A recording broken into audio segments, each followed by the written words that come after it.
வணக்கம் சைடெக் நண்பர்களே. இந்த வீடியோவில் ஹவு டு அட்ராக்ட் லவ் அப்படின்றத பற்றி பார்க்க போகிறோம். காதலை அல்லது அன்பை கவர்ந்து இழுப்பது எப்படி அப்படின்றத பற்றி பார்க்க போகிறோம். நீங்கள் லா ஆஃப் அட்ராக்ஷன் பற்றி படிச்சிருக்கலாம், சீக்ரெட் புக்கு பற்றி படிச்சிருக்கலாம். ஸோ லா ஆஃப் அட்ராக்ஷன் முறையில் நம்ம மனசை எந்த மாதிரியான ஒரு நிலையில் நம்ம ஏற்படுத்திக்கும் போது அல்லது எந்த மாதிரியான ஒரு மனநிலையை அல்லது பயிற்சிகளை நம்ம மேற்கொள்ளும் போது நம்மால் அன்பை கவர்ந்து இழுக்க முடியும் அப்படின்றதுக்கான ஒரு 5 வகையான கான்செப்ட் என்னன்றதை பற்றி பார்க்க போகிறோம். அதில் ஒவ்வொரு கான்செப்டாக நான் விளக்கிறதுக்கு முன்னாடி இந்த வீடியோக்கு சேனலுக்கு புது நபராக இருந்தாக்கா நீங்கள் சப்ஸ்கிரைப் பண்ணி வச்சுக்கோங்க, பெல் பட்டனையும் கிளிக் பண்ணிங்க. நான் ராஜ்குமார், உளவியல் சிகிச்சையாளர், சைக்காலஜிக்கல் டெக்னிக்ஸ், சைடெக் தமிழ் மூலமாக இந்த வீடியோ நான் கொடுத்துட்ருக்கேன். வாங்க வீடியோக்குள்ளே போகலாம். ஹவு டு அட்ராக்ட் லவ், காதலை அல்லது அன்பை கவர்ந்து இழுக்கும் முறைகள், ஒரு 5 விதமான முறைகள். இதுக்கு முதல் பாயிண்ட்டாக சொல்ல விரும்புகிறது என்ன அப்படின்னாக்கா, லவ் யுவர் செல்ஃப் ஃபஸ்ட் அப்படின்னு சொல்லுவாங்க. அதாவது மற்றவர்கள்கிட்டேருந்து நீங்கள் அன்பை கவர்ந்து இழுக்கணும் அப்படின்னாக்கா முதல்ல உங்கள் மேலே நீங்கள் அன்பு செலுத்தணும், உங்களை நீங்கள் விரும்ப ஆரம்பிக்கணும், உங்களை நீங்கள் காதலிக்க ஆரம்பிக்கணும்.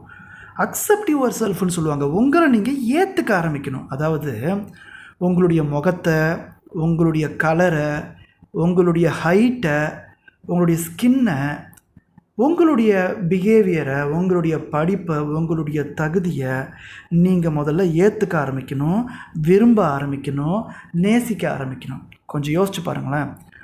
உங்களை நீங்களே விரும்ப தயாராக இல்லை அப்படின்னாக்கா மற்றவங்க எப்படி உங்களை விரும்புவாங்க? உங்களை நீங்களே ஏற்றுக்க ரெடியாக இல்லை அப்படின்னாக்கா மற்றவங்களால் எப்படி உங்களை ஏற்றுக்க முடியும்? உங்களை நீங்களே ஒத்துக்கொள்ள முடியல, அக்செப்ட் பண்ண முடியல அப்படின்னாக்கா மற்றவங்களால் எப்படி உங்களை அக்செப்ட் பண்ணிக்க முடியும்? ஸோ ஃபஸ்ட்டு விஷயம் என்ன அப்படின்னாக்கா, மற்றவங்க கிட்டேருந்து நீங்கள் லவ்வை எதிர்பார்க்குறீங்க, மற்றவங்களுடைய அன்பை நீங்கள் பெறணும், உங்களுக்கு நீங்கள் லவ்வை அட்ராக்ட் பண்ணணும் அப்படின்னாக்கா ஃபஸ்ட்டு உங்களை நீங்கள் லவ் பண்ணணும். லவ் யுவர் செல்ஃப் ஃபஸ்ட் அப்படின்றது தான் முதல் concept. Love your self, accept your self first. உங்களை நீங்கள் விரும்ப வேண்டும், உங்களை நீங்கள் ஏற்றுக்கொள்ள வேண்டும். இது முதல் பாயிண்ட். ரெண்டாவது பாயிண்ட் பற்றி பார்க்கலாம். அபண்டன்ஸ் அப்படின்னு சொல்லக்கூடிய ஒரு மெத்தட். அது நம்ம இன்னும் உங்களுக்கு புரியும்படியாக சொல்லப்போனால் ஓவர் ஃப்ளோயிங் அப்படின்னு சொல்லலாம். தமிழில் நாம் இதை நிரம்பி வழிதல் நிலை அப்படின்னு சொல்லலாம். நிரம்பி வழியுது, ஓவர் ஃப்ளோ ஆகுது. என்ன ஓவர் ஃப்ளோ ஆகுது? இப்போ நான் விரும்புகிறேன். முதல் கான்செப்ட் என்ன நான் விரும்புகிறேன், என்ன நான் ஏற்றுக்கிறேன் இல்லையா? ஏதோ போனால் போட்டேன்னு ஏற்றுக்கிறேன், ஏதோ கொஞ்சமாக ஏற்றுக்கிறேன் அப்படின்ற மாதிரி இல்லாமல், இரண்டாவது பாயிண்ட் என்னன்னாக்கா ஓவர் ஃப்ளோயிங், நிரம்பி வழிதல். என்னை நான் விரும்புகிறேன், என்னை நான் மேலும் மேலும் விரும்புகிறேன், என்னை நான் ரொம்ப அதிகமாக விரும்புகிறேன், நான் என்னை விரும்பி அது நிரம்பி வழியுது. அதுக்கு என்ன அர்த்தம்? என்னை நான் ரொம்ப அதிகப்படியாக விரும்புகிறேன்னு அர்த்தம். என்னை நான் விரும்பி அது ஓவர் ஃப்ளோயிங் ஆகிட்டுருக்கு. என்னை நான் ஏற்றுக்கிறேன், என்னை நான் முழுசாக ஏற்றுக்கிறேன். இதோடைய அர்த்தம் என்னென்னா, என்னை நான் 100% மேலே விரும்புகிறேன், என்னை நான் 100% மேலே ஏற்றுக்கிறேன், எனக்கு தேவையானதை விட அதிகமான அளவுக்கு நான் அன்பு செலுத்துகிறேன். அதை என் மேலே நான் அன்பு செலுத்தி என்னை நான் விரும்பி என்னை எனக்கு பிடிக்குது இல்லையா? அது எவ்வளோ பிடிக்குது? 100% மேலே பிடிக்குது.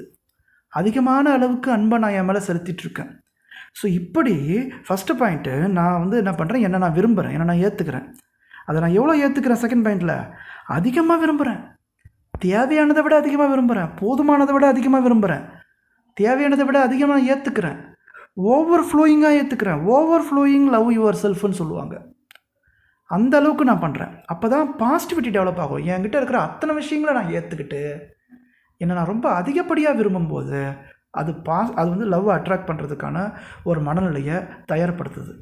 இப்போ நம்ம மூணாவது விஷயம் பார்க்கலாம்.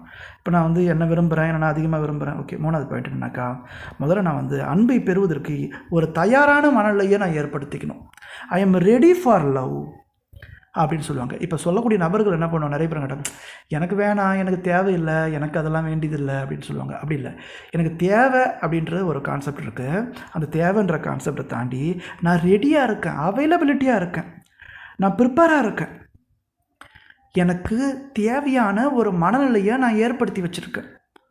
இப்போ எனக்கு வேண்டிய அவைலபிலிட்டியை, அதுக்கான இடத்த நான் வைக்கும்போது தான் அங்கே அந்த விஷயங்கள் சேர ஆரம்பிக்கும். இன்னும் எளிமையாக சொல்கிறேன், நான் ஒரு இடத்துல பள்ளம் தோண்டி வைக்கும்போது தான் மழை பெஞ்சான்னா அங்கே தண்ணி நிரம்பும். ஓகேவா? நான் வந்து ஒரு பொருளை எடுத்து வைக்கிறதுக்கான அந்த ஸ்பேஸ் இருந்தால் தான் அந்த பொருளை நான் வைக்க முடியும். அப்போ என்ன பண்ணுறேன், என் மனநிலையை நான் தயார்படுத்தி வச்சுக்கிறேன். எதுக்கு? அன்பை பெறுவதற்கு, லவ்வை ரிசீவ் பண்ணுறதுக்கு. அதுக்கு நான் ரெடியாக இருக்கேன், நான் ப்ரிப்பேராக இருக்கேன் கிடைக்கிறதுக்கு. அதுக்கு தயாரான ஒரு மனநிலை இருக்கேன். ஸோ எது ஒன்றுக்கு நான் தயாரான மனநிலை ஏற்படுத்தி கொள்ள முடியுமோ அங்கே தான் அது வந்து இறங்கும். எனக்கு வேண்டியதில்லை அப்படின்னு நான் மூடி வச்சிருந்தேனாக்கா அங்கே போகாது. இப்போ ஒரு கிளாஸ் இருக்குது, ஒரு எம்டி கிளாஸ் இருக்குனாக்கா அது எம்டியாக இருக்குது. அப்போ தான் அதில் ஏதாவது நான் வந்து அதில் வாட்டரை வந்து நான் ஊற்ற முடியும், தண்ணி வந்து அதில் நிரம்பும்.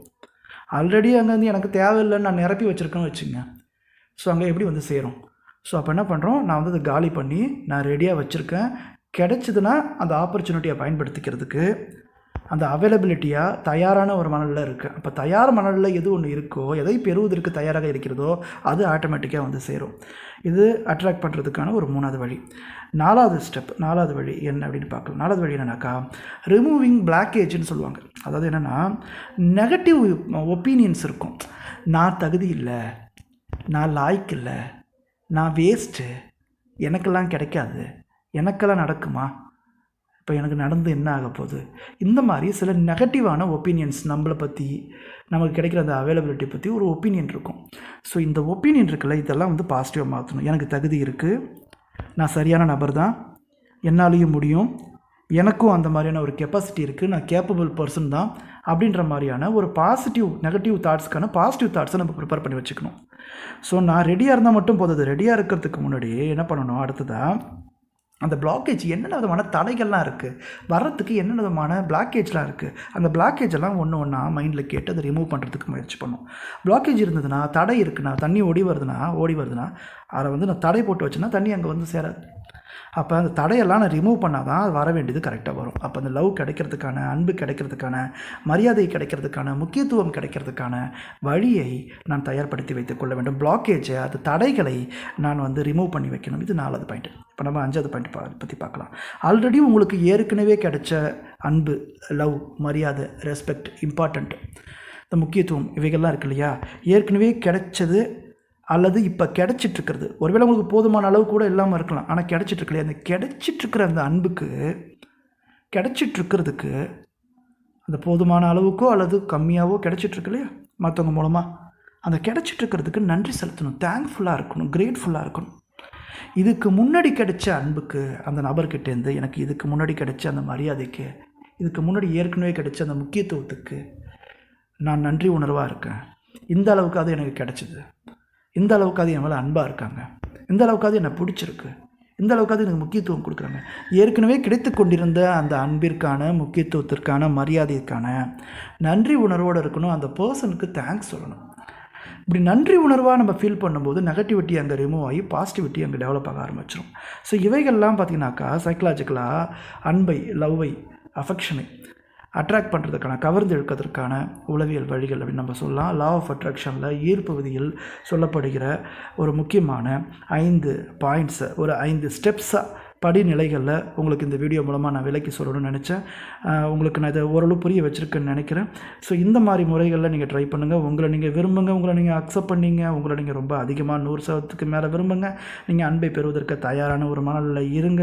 அதில் இருக்கிற பிளாக்கேஜ், நெகட்டிவான விஷயங்களை ரிமூவ் பண்ணுங்கள். இது வரைக்கும் கிடைச்ச அன்பிற்கு நீங்கள் நன்றி உணர்வாக இருங்க. இந்த வீடியோ நிச்சயமாக பயனுள்ளதாக இருக்குன்னு நினைக்கிறேன். நீங்கள் விரும்புகிற நபருக்கு அல்லது நீங்கள் அன்பை பெற நினைக்கிற நபருக்கு இந்த வீடியோ நீங்கள் ஷேர் பண்ணுங்கள். இந்த வீடியோக்கு சேனலுக்கு புது நபராக இருந்தால் நீங்கள் சப்ஸ்கிரைப் பண்ணி வச்சுக்கோங்க.